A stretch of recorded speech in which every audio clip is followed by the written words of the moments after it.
a very popular film here was Calendar Girls. A very popular film everywhere. And obviously men would enjoy it for reasons. Tits. But, yes. Baby's reason. Yeah. But women really responded to it as well, didn't they? I mean, you must have had loads of people just coming up to you in the street. Yeah, it was about women being, you know, proactive and empowered. And naked. And naked. Yeah. And you've always been very kind of relaxed about that. No, not particularly relaxed about it, but, you know, you just have to get on with it, really. I became the one who encouraged everyone else, saying, don't worry, it's fine, it's not as bad as you think it's going to be. Because a lot of the other girls had never done that before, the women, and they were like, oh, God, they were, like, dreading it and just mortified. So I was sort of, you know, encouraging them and telling them it wouldn't be as bad as they thought it would be. Because you haven't done it yet, have you? Or... I did do it, actually. Oh, sorry, I missed it. No. I feel terrible now. How rude of me. It's really all right. I actually did it in my first film. Oh, what is it? I don't know if I should say it. It's called My Summer of Love, and involves girl on girl, actually, and plenty of... Yes. Wow. Ooh, go see it. That name again? But yeah, I don't know if you found this, but I'm amazed when you're told that the set is going to be a closed set. Yes. You know, which means that only limited amount of people necessary for the shot are going to be on set. It's amazing how many necessary people are having a look. And I had to do a scene in that film where I stood by a window completely naked, and then I looked down and all the crew were like, yeah! I was like, did you need to do that? Oh, dear. Well, now, as you know, our audience here, they're very open, frank, they're enthusiastic, and in an homage to you tonight, they've treated us to their own take on Calendar Girls. Oh! OK. So, I think you've seen some of the Calendar Girl pictures, but they're, you know, they're tasteful, with just some artfully placed objets. Here are some of the pictures. Now, where's Tom? Oh, Tom. Tom's a little teapot, short and stout.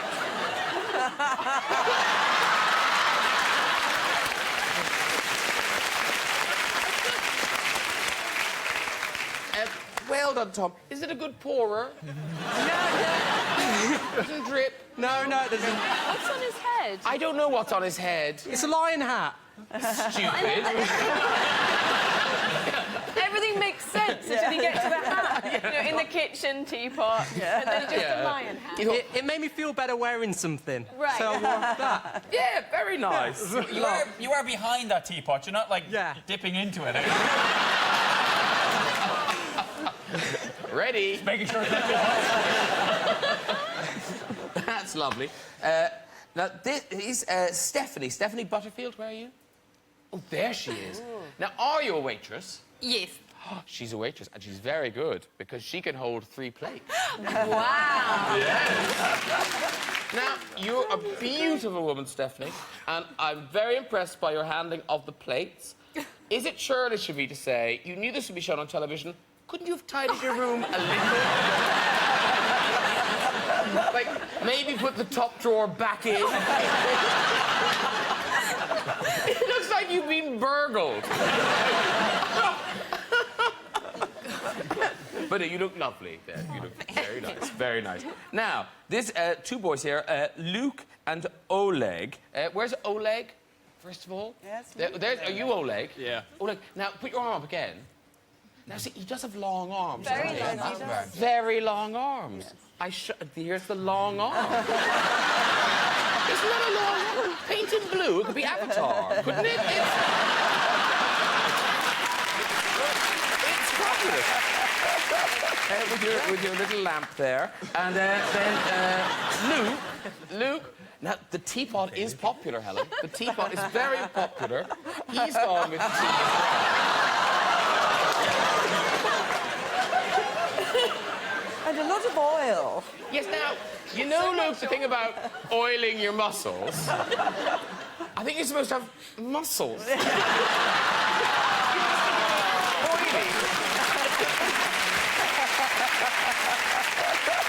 Oh. Maybe that was steam from the teapot. Oh, yeah, maybe that's steam. Yeah, that's what it is. And then...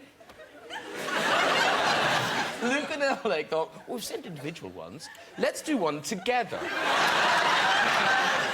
Never wise, Luke and Oleg. There was no way it could go well. Look at that, the rock.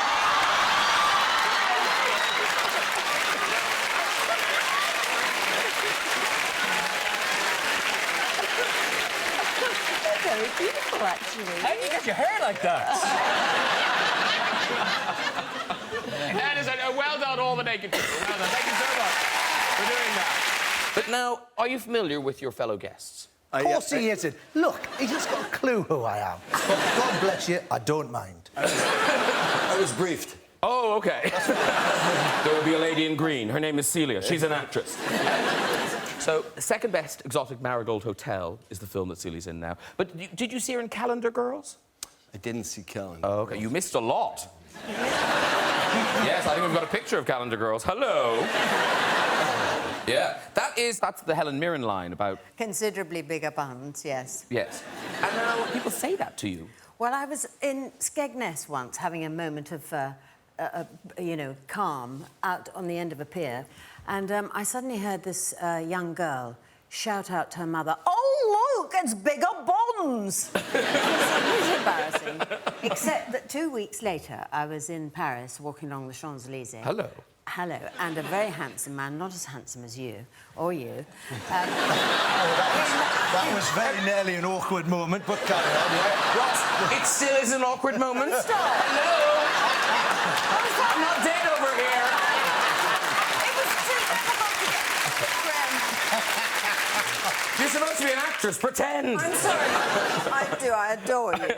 But anyway, I'll have to go back now. Oh, yes, you're on Champs-Élysées. I was at Champs-Élysées walking along, and along comes this rather good-looking man with a bit of a twinkle in his eye, and he stops and looks me right in the chest and says, "Ah, la grande gâteau," which was a much better idea. Yes, you like that. Because Sean, it's the thing about being a very recognisable person. Do you get people shouting things at you in the street? Not about my breasts. That's good. I haven't had that. Yeah, the language is not maybe appropriate for the show, but that I hear a lot when they shout. Oh, OK. Yeah, because it tends to be that people are either civil with me, which means they say nothing, or they have something not kind to say.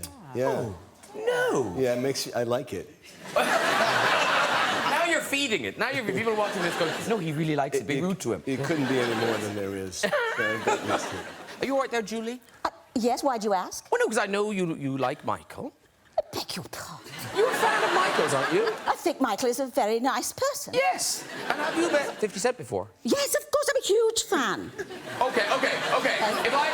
If I had to force you, Julie, what would you say is your favourite 50 Cent record of all time? OK, well, love the first album. Get Rich. Yeah, Get Rich, Die Trying. Good. Absolutely loved Massacre. Yeah, we all did. My favourite is In the Club. Oh, yes. Yeah. Me too. Yeah, go, shorty. Hang on a minute. Oh, no, wait. She knows it. I've got to be very rapid. Because you didn't know. Yeah, he didn't know, did he? So it's, go, shorty, it's your birthday. We're gonna party like it's your birthday. Yeah, very good. See, you didn't know, did you? I didn't know you knew it. I see. Oh, right. Now, in all that excitement, Julie, your poppy has fallen off. Good God. And the Daily Mail will go, if you're on here without a poppy. But Michael Fassbender was standing on it. Michael cracked my poppy. Leave it. Yeah, back on. It's back on. We're good. Now, talking of... You've been on a few times, Julie. Have I? Yeah. Oh, here, you mean? Yes, here, yes. Yeah. And I don't think we've ever mentioned educating Rita. Oh, wow. And, yes, yeah. How many years ago? 36, 37 years ago. Is it really? Wow. Yeah. Because you originated Educating Rita on stage. Yes. And it was a big success. Yeah. But then the movie, you weren't supposed to do that, or that wasn't going to happen. No, it wasn't. No. Well, somebody came to... Well, Lewis Gilbert, who directed the film eventually, came to see the play and then rang me and said that he wanted to make the film, but he didn't think he wanted to use me, but he wasn't sure that he'd be able to, but he was going to go off to it because nobody knew who I was, and they would need a star to get the money and all of this. And he was going to America to try and raise some money. But when he went to America, they wanted Dolly Parton. I'm sorry. Yes, exactly. Very different film. Yes, 2 reasons why I couldn't compete. Is that really true, Julie? Yes, true. Paul Newman and Dolly Parton they wanted. Well, it would have been fabulous, but it was a Liverpool, you know. Anyway, Lewis was wonderful, and he just said, no, we're not going to go down that road. No, and he came back. And then he rang me up and he said, we've got Michael, so we can have you. We've got a star. We can have you. You can play this. Amazing. And you didn't get the Oscar, but you did get a BAFTA, didn't you? Yeah, I did. You were very excited to win the BAFTA. Stop it. Stop. I know what you're going to go on about. I had a drop taken that night. That's all.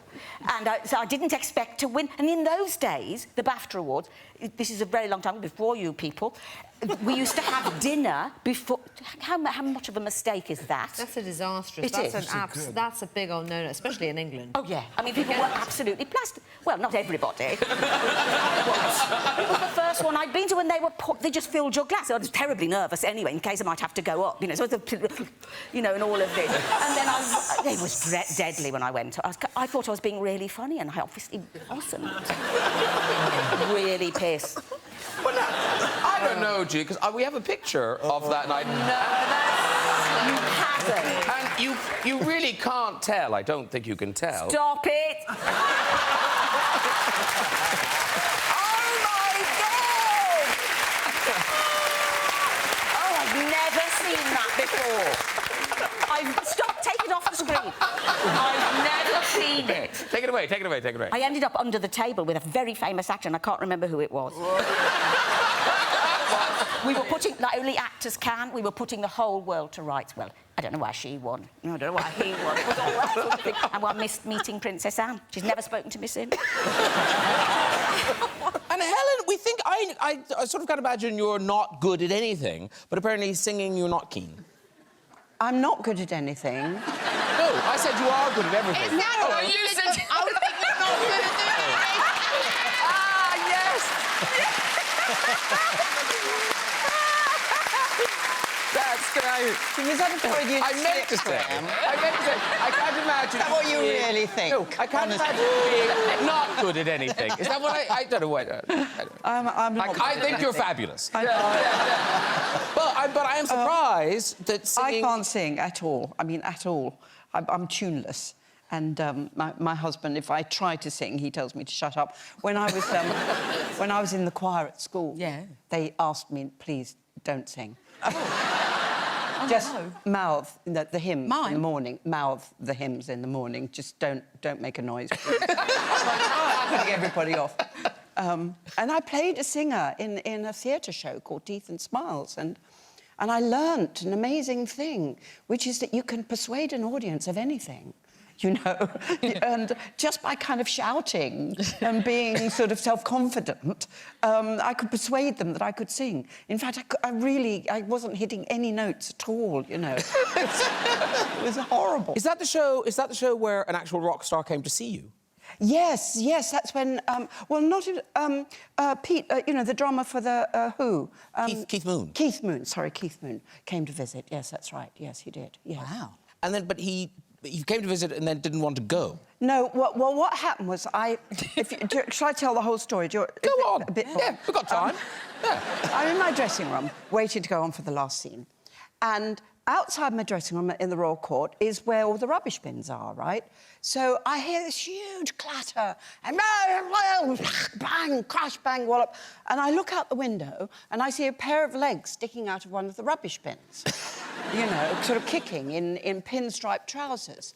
And the person sort of gets out of the rubbish bin, and I go, oh, my God, that's Keith Moon. You know? And he's sort of shouting and yelling.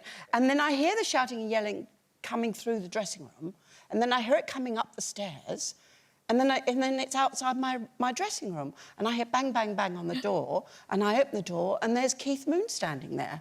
He says, "Hello, Ellen." Yeah, he's very, very drunk. Yeah, come on stage with you tonight. I'm waiting for my last entrance. I get all rather theatrical to go, "Oh, no, Keith, I don't think that's a good idea, really." "Yeah, fuck it, I'll come on stage. I'll be amazing."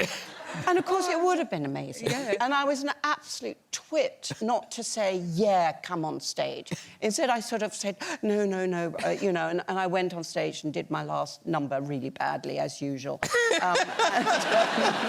And I never shared the stage with Keith Moon. And to this day, I regret it so badly.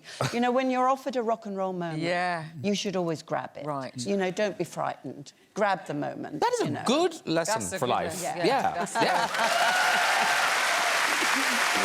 Now, I don't know if you've touched Celia Imrie, but it's like she's made of rock. What? Oh, so fit.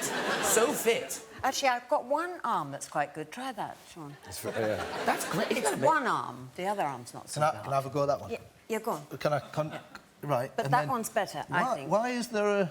Because I carry more. Ice is heavy. Yeah. Well... Why is that... Sorry, I'll stop touching you. This is wrong. This is wrong on so many... You don't mind? But I think, oh, no, I quite like it. But I carry more on my right arm. Is it taekwondo? Taekwondo, yeah, I'm an orange belt. But even when you practice that, you're in fights. Well, yes, but it was a long time ago. But you're so polite, I can't imagine you in a fight. Oh, Graham, you don't know the other side of me. Really? You really don't. Is it Celia Unleashed? Yes, and if you get very, very good, if you get to, like, Dan level, you have to register your hand and your feet with the police station because they're lethal weapons. I promise you. But I'm not... Did they just tell you that? But I'm not at that stage, and it was a long time ago. Because, Julie, you know, you're so famous, and yet you do get mixed up with people, haven't you? Oh, well, yes. I've heard... I was in a cafe only a couple of years back, and someone say, "That's Julie Andrews." Brilliant. Just the name mix up. But there is a bit of that mistaking thing. I was in Marks and Spencer's not very long ago, looking at the underwear, like a girl does, and checking it out. And just about 3 or 4 foot that way were 2 women, also friends, looking through underwear. Suddenly, there was the classic thing. They were chatting about it, and suddenly there was a... They'd stopped, and I just knew, you know, a bit of whispering. Then they both... it was as if I was, like, on television, as if, you know, I couldn't hear them. And then one of them said to the other, "Isn't that Julie Walters?" And the other one said... There was a big pause, and then the other one said, "Oh, no."